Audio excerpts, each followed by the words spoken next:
Stigmata are bodily wounds, scars, and pain which appear on the human body without any known source.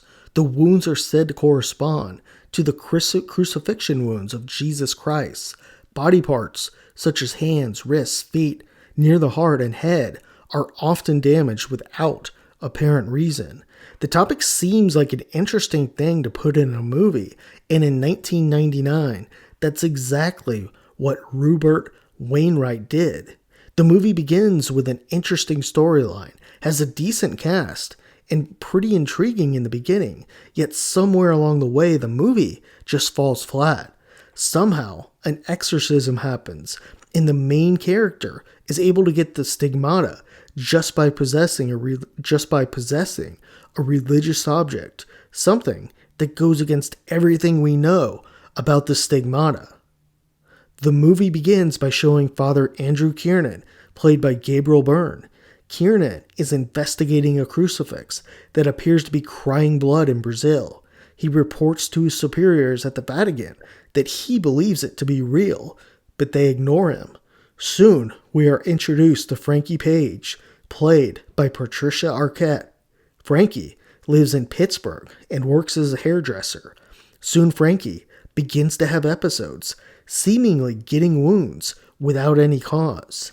She eventually receives one of the stigmata on a subway, and a priest eyewitnesses the event and reports it to the Vatican.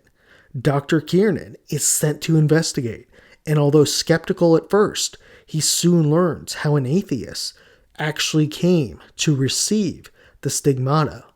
What starts as a promising story here really goes down a strange path after this, though. We soon learn Frankie received the stigmata because her mother mailed her the crucifix of Father Paulo Almeida, a deeply religious man, which also happens to be the figure who resided over the church that Dr. Kiernan investigated in the opening scene. This once again is completely made up and doesn't even sound plausible. This goes against everything we know about stigmatics.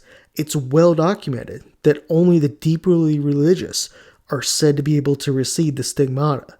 The stigmata is said to be both cumbersome and painful, and to occur most of the time alongside some form of religious visions or other religious gifts.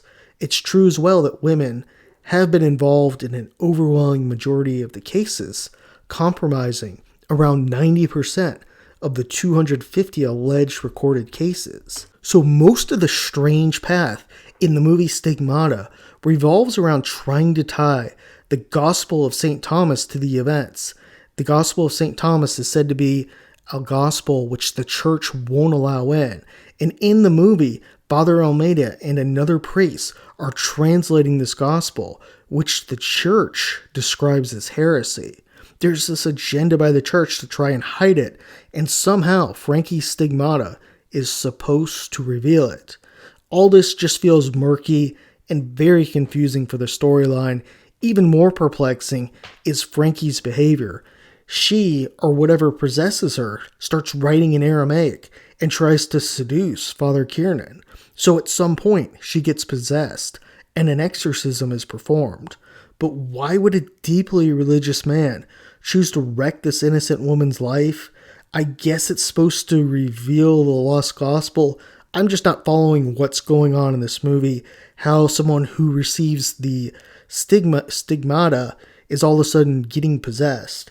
The movie does have a few bright spots. Patricia Arquette, she does well in the role and really plays the rebel hairdresser well. Gabriel Byrne, he does good enough, although I liked him better as the devil, ironically, in The End of Days. And of course, Gabriel Byrne was fantastic in The Usual Suspects. This was a movie that had some potential, but unfortunately, it just ultimately fell flat.